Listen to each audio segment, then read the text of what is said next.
Hi hello, നമ്മുടെ പുതിയ വീഡിയോയിലേക്ക് എല്ലാവർക്കും സ്വാഗതം. ഇന്ന് നമുക്ക് 4 മണിക്കൊക്കെ പെട്ടെന്ന് ഉണ്ടാക്കാൻ പറ്റുന്ന ഒരു ഗ്രീൻ സ്നാക്സിൻ്റെ റെസിപ്പി ആയിട്ടാണ് വന്നിരിക്കുന്നത് കേട്ടോ. വളരെ ഈസി ആൻഡ് ക്രിസ്പി സോഫ്റ്റ് ആയിട്ടുള്ള ഒരു ബനാന ഫിംഗറിൻ്റെ റെസിപ്പിയാണ് കേട്ടോ. അപ്പോൾ നമ്മൾ ബനാന എടുക്കുമ്പോൾ കുറച്ച് കറുത്ത് പോയത് നമ്മൾ കൊണ്ടുവന്നിട്ട് ഓവർ റൈപ്പ് ആയത് എടുക്കാൻ ശ്രദ്ധിക്കുക. ഇതധികം പഴുത്ത് പോയിട്ടില്ല, പഴുത്തതാണെങ്കിൽ കൂടുതൽ നന്നായിരിക്കും കേട്ടോ. എന്നിട്ട് അതൊരു മിക്സിയുടെ ജാറിലോട്ട് ഇട്ട് കൊടുത്ത് ഇതുപോലെ ചെറിയ കഷ്ണങ്ങളാക്കി നമുക്കൊന്ന് അരച്ചെടുക്കണം. അപ്പോൾ അരച്ചെടുക്കുമ്പോൾ അതിലോട്ട് നമ്മൾ ഏലക്ക ഇട്ട് കൊടുക്കുക. അത് പൊടി ഉണ്ടെങ്കിൽ അത് ഇട്ട് കൊടുക്കുക. ഞാനിപ്പോൾ തൊലി കളഞ്ഞ് ഒരു 4 ഏലക്കയുടെ കുരുവാണ് ഇട്ട് കൊടുത്തിരിക്കുന്നത്. എന്നിട്ട് നല്ല പോലെ ഒന്ന് അരച്ചെടുക്കുക കേട്ടോ. ഇനി നല്ല മധുരം ഇല്ലാത്ത പഴമാണെങ്കിൽ നമുക്ക് മധുരം ആവശ്യമുണ്ടെങ്കിൽ ഒരു 4 ടേബിൾ സ്പൂണോളം പഞ്ചസാര ഞാൻ ചേർത്ത് കൊടുക്കുന്നുണ്ട്.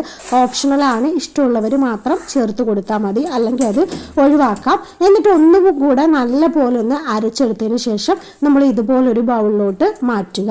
എന്നിട്ട് അതിലോട്ട് നമ്മൾ ചേർത്ത് കൊടുക്കുന്നത് ആട്ടപ്പൊടിയാണ് കേട്ടോ. ഗോതമ്പ് പൊടി അതേതായാലും മതി. ഞാനിപ്പോൾ റേഷൻ കടയിൽ നിന്ന് വാങ്ങിച്ചിട്ടുള്ള ഗോതമ്പ് പൊടിയാണ് എടുത്തിരിക്കുന്നത്. അതല്ല വേറെ കടയിൽ നിന്ന് വാങ്ങിച്ചാണെങ്കിൽ അതെടുക്കാം. അതിനുശേഷം 2 ടേബിൾ സ്പൂൺ റവ ചേർത്ത് കൊടുക്കുന്നുണ്ട്. വറുത്തതോ വറുക്കാത്ത ഏത് വേണമെങ്കിലും ചേർത്ത് കൊടുക്കുക. 1/2 ടീസ്പൂൺ ജീരകം കൂടെ ചേർത്ത്, ചെറിയ ജീരകമാണ് കേട്ടോ. അത് കടിക്കുമ്പോൾ നല്ല ടേസ്റ്റ് ആയിരിക്കും. മാത്രമല്ല അസിഡിറ്റിക്കും ഒക്കെ നല്ലതാണ്. പിന്നെ ആവശ്യത്തിന് ഉപ്പും കൂടെ എടുത്ത് നമ്മൾ ഇതൊന്ന് മിക്സ് ചെയ്തെടുക്കുക കേട്ടോ. അപ്പോൾ കൈ വെച്ച് നന്നായിട്ടൊന്ന് മിക്സ് ചെയ്തെടുക്കാം. ഈ നമ്മൾ ചപ്പാത്തിക്കൊക്കെ കുഴക്കുന്ന ആ ഒരു പരുവത്തിൽ അത്രയും തിക്കായിട്ടല്ല, എന്നാൽ കുറച്ച് തിക്നെസ്സിലാണ് ഈ ഒരു മാവ് ഇരിക്കേണ്ടത് കേട്ടോ.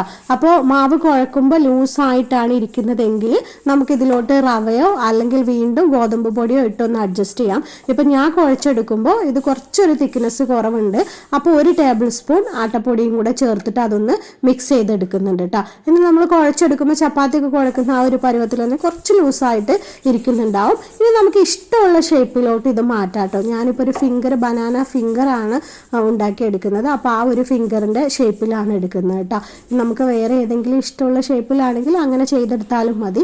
അപ്പോൾ ഞാനിപ്പോൾ ഇതിങ്ങനെ വിരലിൻ്റെ ആ ഒരു വലുപ്പത്തിൽ കുറച്ച് നമുക്ക് ഇഷ്ടമുള്ള അത്രയും തിക്നെസ്സിൽ ഇതൊന്ന് റൗണ്ട് ചെയ്തെടുക്കുന്നുണ്ട് കേട്ടോ. മധുരമില്ലാത്ത പഴമാണ് എടുക്കുന്നതെങ്കിൽ പഞ്ചസാര ചേർത്ത് കൊടുക്കുന്നതായിരിക്കും നല്ലത് കേട്ടോ. നമ്മളിതിൽ ആട്ടപ്പൊടിയും കൂടെ ചേർക്കുന്നത് കൊണ്ട് ഇച്ചിരി മധുരം ഉണ്ടാവുന്നത് നല്ലതായിരിക്കും. അപ്പോൾ ഒട്ടും മധുരം ഇല്ലാത്ത പഴങ്ങളൊക്കെ ആണെങ്കിൽ 2 ടേബിൾ സ്പൂൺ എങ്കിലും പഞ്ചസാര ചേർക്കുന്നത് നല്ലതാണ്. ഇനി പഞ്ചസാരയ്ക്ക് വേണമെങ്കിൽ നമുക്ക് ശർക്കര ആണെങ്കിലും ചേർക്കാം കേട്ടോ. എന്നിട്ട് എല്ലാം ഇതുപോലെ ഒന്ന് ഷേപ്പ് ചെയ്തെടുക്കുക, ഫിംഗറിൻ്റെ ഷേപ്പിൽ തന്നെ. ഇപ്പം ഞാനിതെല്ലാം ഒന്ന് ഷേപ്പ് ചെയ്തെടുത്തിട്ടുണ്ട്. ഇനി നമുക്കിതൊന്ന് ഫ്രൈ ചെയ്തെടുക്കണം.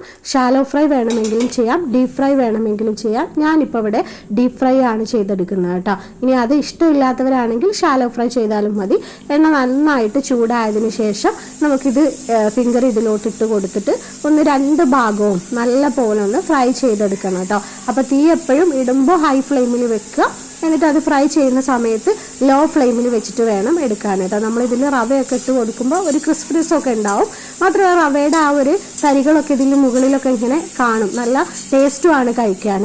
അപ്പോൾ നല്ല പോലെ ഒന്ന് മൊരിഞ്ഞ് വരുമ്പോൾ എണ്ണയിൽ നിന്ന് നമുക്കിത് കോരി മാറ്റാം കേട്ടോ. ഇതാ ഈ ഒരു brown colour, light brown colour ആകുമ്പോൾ നമുക്ക് എണ്ണയിൽ നിന്ന് കോരി മാറ്റാം. അപ്പോൾ എല്ലാം അവിടെ ഒന്ന് ഫ്രൈ ചെയ്തെടുത്തിട്ടുണ്ടോ. ഞാൻ എടുത്ത ക്വാണ്ടിറ്റി അനുസരിച്ച് 3-4 തവണകളായിട്ടാണ് ഇത് ഫ്രൈ ചെയ്തെടുത്തിരിക്കുന്നത്. നിങ്ങൾ എടുക്കുന്ന ക്വാണ്ടിറ്റി അനുസരിച്ച് വ്യത്യസ്തമായിട്ടായിരിക്കും. അപ്പോൾ ബനാനൊക്കെ വാങ്ങിച്ചത് ഓവർ റൈപ്പായ വലിച്ചെറിയണ്ട. ഇനി ഇതുപോലുള്ള ഡിഫറെൻ്റ് ആയിട്ടുള്ള അതുപോലെ ഡിഫറെൻറ്റ് ടേസ്റ്റിലുള്ള സ്നാക്സുകൾ ഉണ്ടാക്കി നമുക്ക് കുട്ടികൾക്ക് കൊടുക്കാം കേട്ടോ. അപ്പോൾ വലിയവർക്കാണെങ്കിലും ഇഷ്ടപ്പെടും. സൂപ്പർ ടേസ്റ്റാണ്, ക്രിസ്പി ആൻഡ് സോഫ്റ്റ് ആണ് കേട്ടോ. അപ്പോൾ ഒരു തവണയെങ്കിലും ഇതുപോലെ ഒന്ന് ട്രൈ ചെയ്ത് നോക്കുക. വീഡിയോ ഇഷ്ടമായിട്ടുണ്ടെങ്കിൽ ലൈക്കും കമൻറ്റും ഷെയറൊക്കെ ഒന്ന് ചെയ്തേക്കണേ. അപ്പോൾ അടുത്ത വീഡിയോയിൽ കാണാം. Okay, thank you.